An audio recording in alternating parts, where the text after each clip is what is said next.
¿Qué tal? Bienvenido hoy jueves a este segundo episodio de nuestro podcast. El día de hoy estaremos hablando de un tema del que muy pocas veces hablamos, aunque constantemente lo sintamos, y tiene mucho que ver con el liderazgo transformacional y humanizante y cómo la soledad del líder nos impacta definitivamente.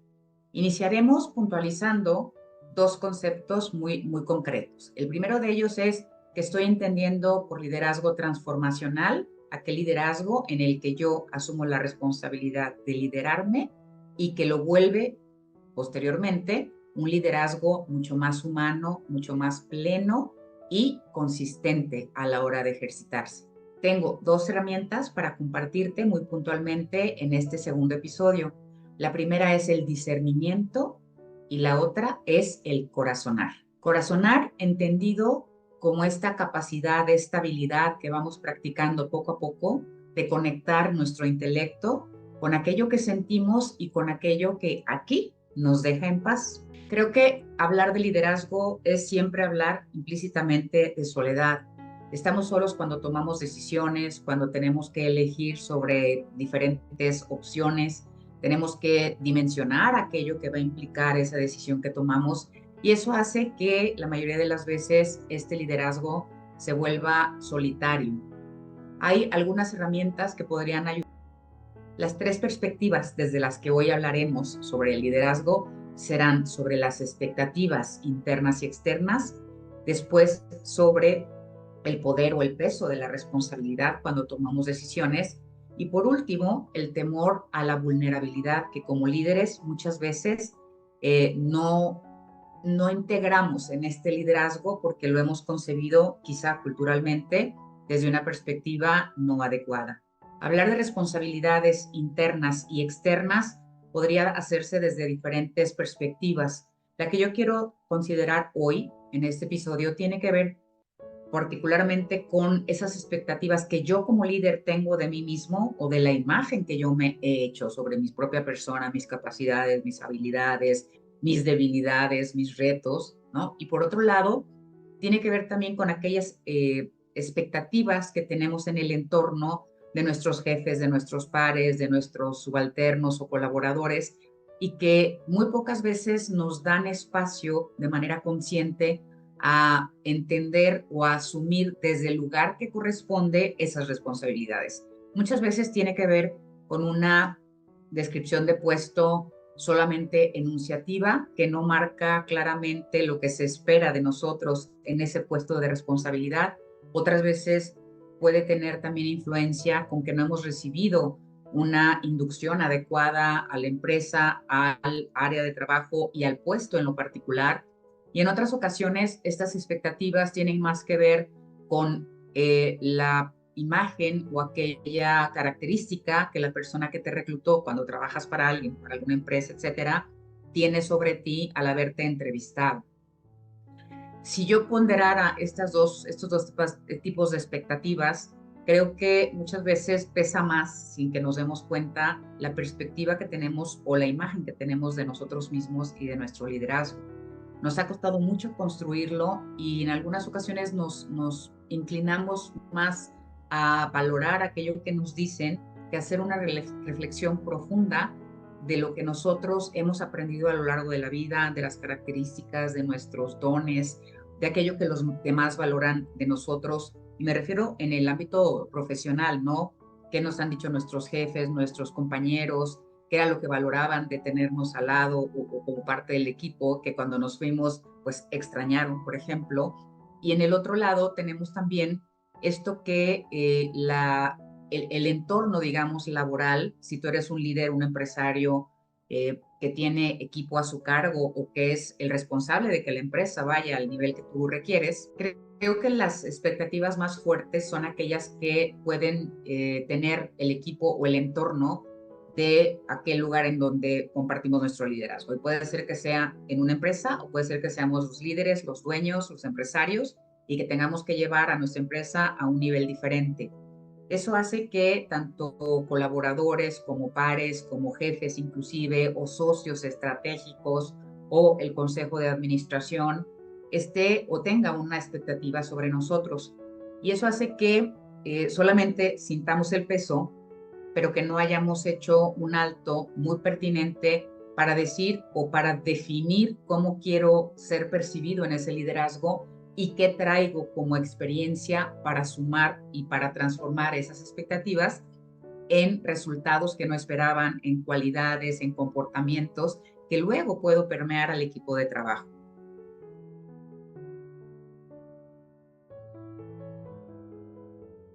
El peso de la responsabilidad es el segundo punto desde el que quiero continuar esta conversación y tiene muchísimo que ver con este liderazgo que tratamos de ser cada vez más transformador y más humano y que nos impide en algunas ocasiones pesar o dimensionar el peso que traemos sobre las espaldas. A veces, sin darnos cuenta, el tener más jerarquía, más autoridad, más autonomía, hace que también carguemos todo aquel peso que las personas ponen sobre nuestros hombros.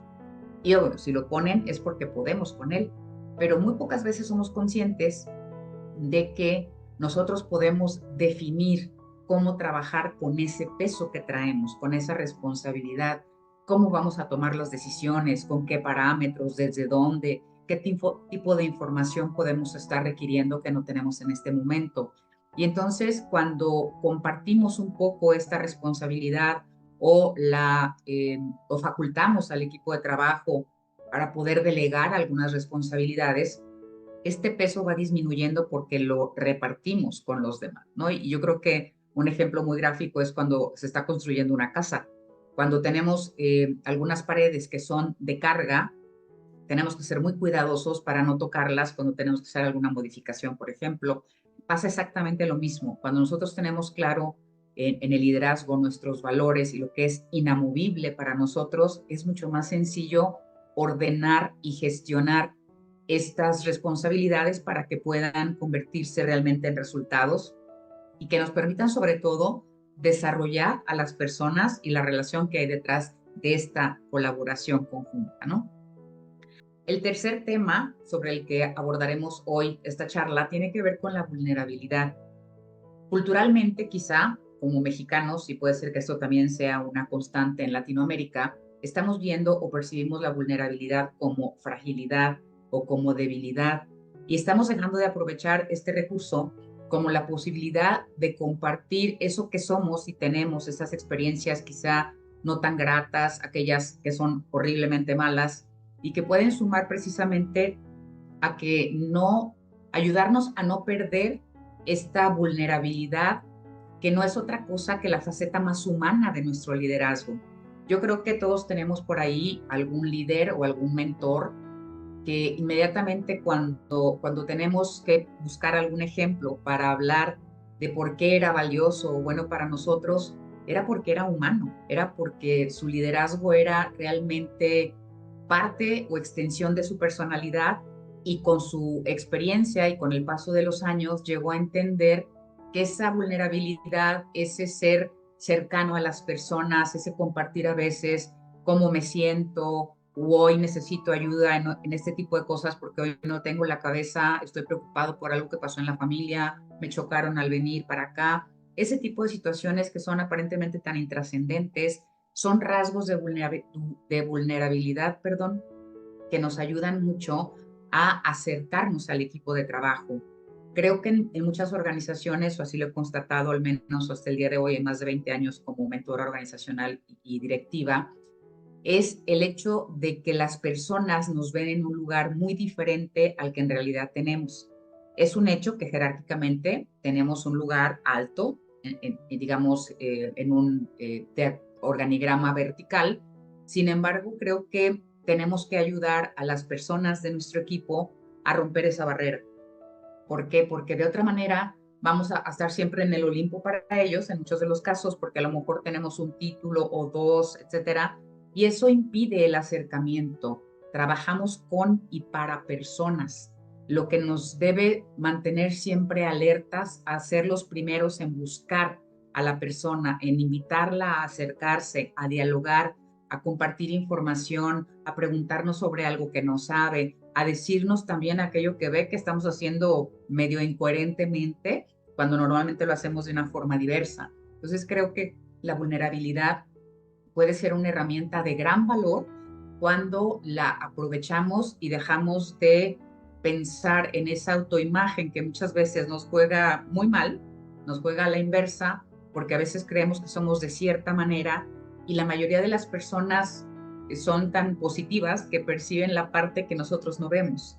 Entonces, esta parte vulnerable se vuelve una estrategia de gestión súper valiosa que no solamente nos permite ayudar a los otros a crecer, también invitarlos a no vulnerabilidad, obviamente predicando con el ejemplo, pero sobre todo nos permite empezar a facultar, a delegar, a supervisar y hacer que, como veíamos en el punto anterior, la responsabilidad se vea un poquito más compartida.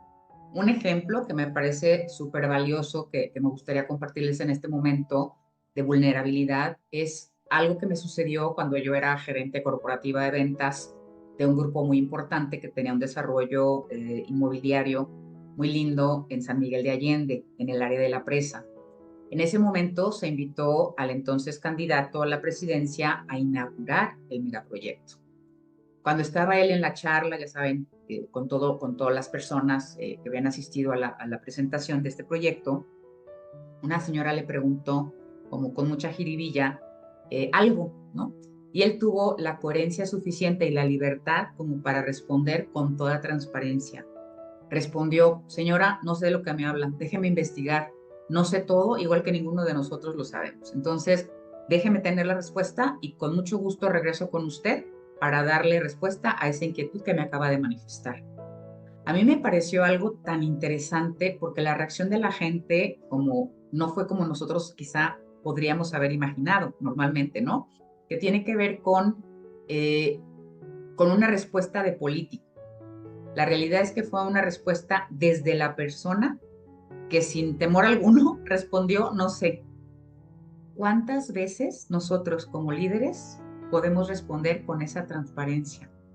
Yo creo que si lo hiciéramos, tendríamos la posibilidad de integrar nuevo conocimiento, de seguir aprendiendo, de integrar la cultura del error, porque todos fuimos jóvenes alguna vez y todos echamos a perder para poder ir aprendiendo en el camino, ¿no? Entonces, creo que eso siempre genera innovación y sobre todo cambia muchísimo la percepción que el entorno tiene de nosotros cuando integramos esta transparencia, este saber decir no, mostrarnos humanos y vulnerables como las personas a las que lideramos. Creo que uno de los elementos que se los comentaba al inicio, que son imprescindibles y son el core de que podamos tener un liderazgo que va caminando poco a poco hacia la transformación, no solo de nosotros, sino del entorno, es el discernimiento. Y este discernimiento tiene que ver con, o es la capacidad que tenemos conscientemente de utilizar nuestro razonamiento, nuestros cuestionamientos, preguntas, creencias, valores y todo aquello que vivimos para tomar las decisiones desde el lugar correcto. Yo creo que todo, que lo he experimentado así, estoy segura que ustedes también, cuando hemos tomado decisiones apresuradas, sin información completa, sin haber tenido una clarificación de lo que se esperaba con aquella decisión, casi siempre terminamos con una insatisfacción o con algo por ahí que nos hace sentir medios incómodos. Bueno, eso y el lugar donde lo sentimos es el discernimiento y donde lo sentimos es aquí, es en el corazón, porque ahí es donde realmente se une todo lo que sentimos acá de manera más visceral con todo lo que pasa por nuestra mente, ¿no? Las experiencias pasadas, nuestro contexto, nuestra parte afectiva, nuestra parte emocional, nuestra parte espiritual, y en el discernimiento se integran todas ellas. Cuando nosotros usamos este discernimiento en nuestro liderazgo, vamos a ser siempre, y eso se los puedo garantizar, líderes mucho más humanos. Pero bueno, hablar de liderazgo, de discernimiento en lo abstracto puede ser un poquito extraño, ¿no? Creo que si pensamos en un caso concreto, puede ser mucho más sencillo entender a qué me estoy refiriendo. Hace algún tiempo tuve que trabajar con una planta productiva de más de 5,000 personas, era una maquiladora, y era muy importante ayudarlos a comprender que tenían que poner siempre a la persona en el centro, aunque obviamente eso es evidente hasta cierto punto, y hay un área que se encarga de ello, que es recursos humanos. Pero a lo que yo me refería en este punto era específicamente a llevarlos o a acompañarlos a pasar esas decisiones cuando tienen que tomar decisiones por tantas personas para que buscaran primero su bienestar y después buscaran el resultado.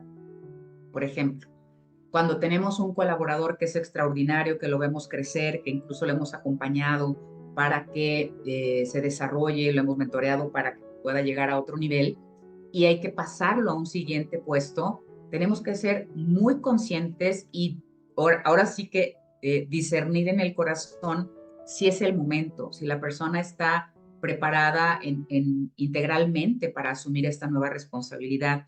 Muchas veces como líderes no nos percatamos de que tenemos la responsabilidad también de no mover a las personas cuando no lo están y acabamos tronando a las personas que a lo mejor eran perfectas para el puesto que desempeñaban, donde crecieron, pero que no tienen las habilidades ni las capacidades directivas o de gestión para estar en un nuevo puesto. Entonces cometemos una injusticia realmente grande, ¿no? Otro ejemplo para discernir es, por ejemplo, cuando nos toca despedir a una persona. Sabemos que hay muchos cambios en la organización y de repente no sabemos qué hacer para despedirlo sin cometer una injusticia. Y yo creo que aquí es donde el discernimiento nos ayuda mucho a tomar en consideración todas las variables, a saber qué va a implicar, cuánto tiempo lo podemos tener, si podemos buscar alternativas para poderlo mantener en la plantilla, quizá otro puesto, quizá otro horario, etcétera, ¿no? Y yo creo que cuando desde el corazón tomamos la decisión, somos muchísimo más asertivos, porque entonces sí estamos siendo responsables del lugar desde donde estamos tomando la decisión y por lo tanto el resultado será completamente diferente. No es lo mismo que una persona salga triste, tronada, ponchada, porque quizá también por falta de nuestra retroalimentación pensó que no había dado el ancho para el puesto, cuando la realidad es que antes de poder despedir a esa persona tendríamos que clarificarle las causas de su despido y evitar que esta persona pudiera interpretar cualquier cosa que es ajena completamente a la realidad. A veces que los mismos organigramas por las necesidades operativas se tienen que ir modificando. Entonces sumaríamos mucho valor a la persona y evitaríamos que sintiera algo que no es correcto si lo clarificáramos antes de esta salida, ¿no? Cuando discernimos realmente primero en nosotros mismos y luego hacia los demás, empezamos una gestión y una operación, digamos, en la organización, en la familia, con la pareja, con los hijos, que nace desde otro lugar, nace desde la responsabilidad, nace desde los valores que no creemos que tenemos o que por ahí nos dieron en la familia, ¿no? Sino que realmente son valores que estemos dispuestos a vivir y que van a garantizar que si somos coherentes con ellos y luego los compartimos e invitamos a los otros a hacer lo mismo, vamos a tener un resultado completamente diferente. Y el resultado, digamos, numérico o la meta o las ventas, etcétera, que normalmente tenemos como un parámetro para alcanzar, se dan solos. Cuando ponemos a la persona y nosotros primero como personas nos ponemos a nosotros mismos en el primer lugar, entonces podemos estar listos para gestionar personal, a nuestro equipo de trabajo, trabajar con nuestros pares, con nuestros jefes o con el consejo de administración, etc. El mayor valor que tenemos somos nosotros mismos, somos el recurso estratégico más valioso, no solo dentro de nuestro liderazgo, sino para el entorno, para las personas que tenemos alrededor. A veces tenemos más experiencia que las personas que tenemos quizá como pares o inclusive que las personas a las que lideramos. Y eso tiene mucho valor porque implica el valor de ponerlo al servicio de los demás. Y creo que cuando somos conscientes, tenemos que empezar por nosotros mismos para poder ser líderes autogestivos de nuestro tiempo, de nuestros recursos, de nuestras experiencias, de nuestros valores, etcétera, ¿no? Ahorita te invito en este momento, yo sé que puedes ir conduciendo, puede ser que estés en otro momento y que vas escuchando este podcast, pero puedes hacer el ejercicio. Te invito en este momento a implementar otra herramienta que es vital para poder ejercer este liderazgo transformador y humanizante que tiene que ver con el aquí y el ahora.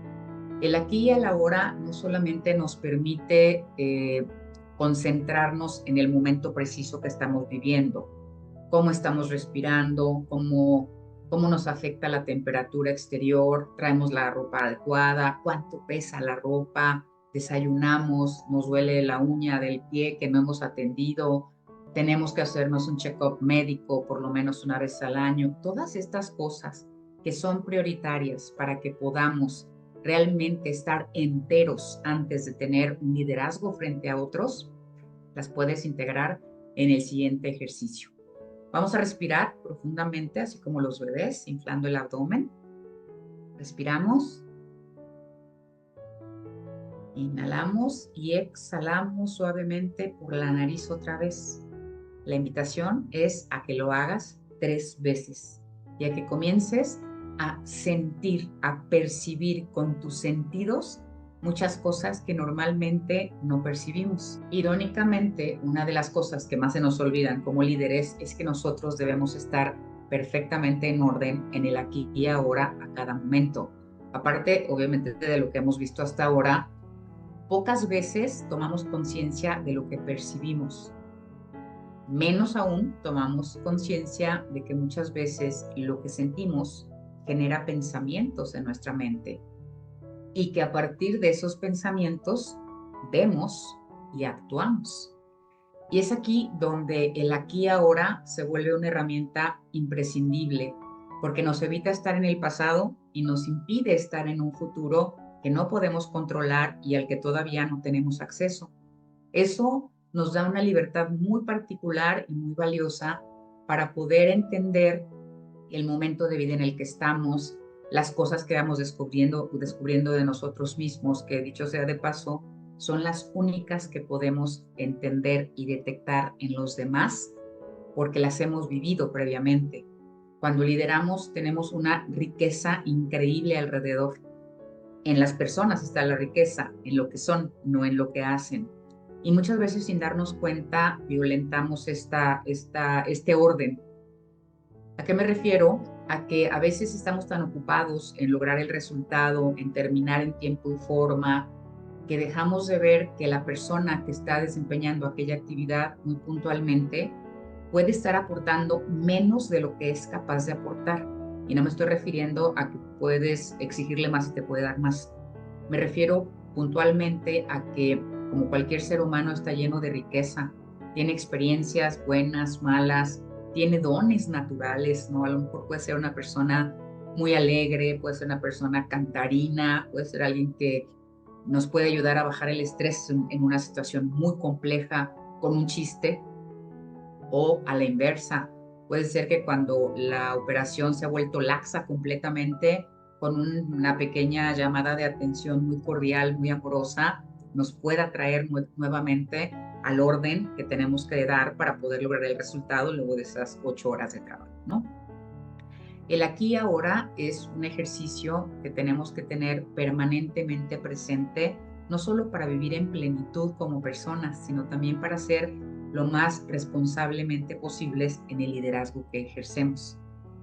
Nos ayuda mucho para esto respirar, y yo creo que al igual que otras habilidades, la de respirar, como se nos da sola, pues no le ponemos mucha atención. Pero cuando intencionamos una manera muy concreta, por ejemplo, como cuando los bebés respiran, que inflan el abdomen, nos ayuda mucho a resetear también nuestro cerebro. Esto quiere decir que le dan un alto a esa velocidad y esa vorágine que traemos de todo lo que tenemos que hacer, y por lo menos nos concientiza en cómo entra el aire por nuestras fosas nasales, que lo podemos retener quizá algunos segundos y lo podemos exhalar nuevamente por la nariz con toda suavidad para poder como que volvernos a sentar en el lugar y decir, aquí estoy, ahora sí puedo retomar aquello que estaba haciendo. Los invito ahora a hacer ese ejercicio, inicialmente donde estén, ¿no? Pueden estar en algún trayecto o cualquier cosa, y simplemente es cerrar sus ojos, poner sus pies, ambos pies sobre el piso, equilibrar el peso en la silla o en el lugar en el que estén sentados, para que puedan respirar con toda tranquilidad y abrir diafragma, respirando e inhalando suavemente por la nariz, inflando el abdomen y luego exhalando suavemente hasta que el abdomen quede contraído. Si hacemos esto 3 veces seguidas antes de empezar a manejar o conducir un auto, si lo hacemos antes de hablar en una presentación, si lo hacemos antes de responder un correo incómodo que nos movió toda la paz que habíamos tenido en un día que había sido muy lindo, pero que con esa llamada o correo o llamada de atención o corrección injusta que nos acaban de hacer, podemos perder la paz. El aquí y ahora es una capacidad de nuestra libertad que podemos gestionar en la manera que queramos para lograr resultados diferentes e infinitamente más virtuosos. Y recuerda, no estás solo. El liderazgo es una característica inherente a esta habilidad directiva que tiene muchas facetas, que tiene muchas aristas, pero que estoy segura que tú, con tu experiencia, con tus habilidades, con tus cualidades, con tus competencias, podrás ir enriqueciendo poco a poco. Recuerda discernir y corazonar, que son 2 herramientas infalibles para que esta soledad la puedas transitar de una manera coherente, pacífica y aparte constructiva. Te invito a seguir escuchando este podcast. El próximo episodio, soy Mo Hernández, mentora. Me puedes encontrar en redes sociales como Facebook, Instagram, LinkedIn, como Mo Hernández. Y también, si este episodio te pareció de valor, ayúdame a compartirlo con otras personas a las que creas que puede ayudarles. Nos vemos el próximo jueves. Que tengas un bendecido día para que juntos podamos transformar personas, organizaciones y sociedades.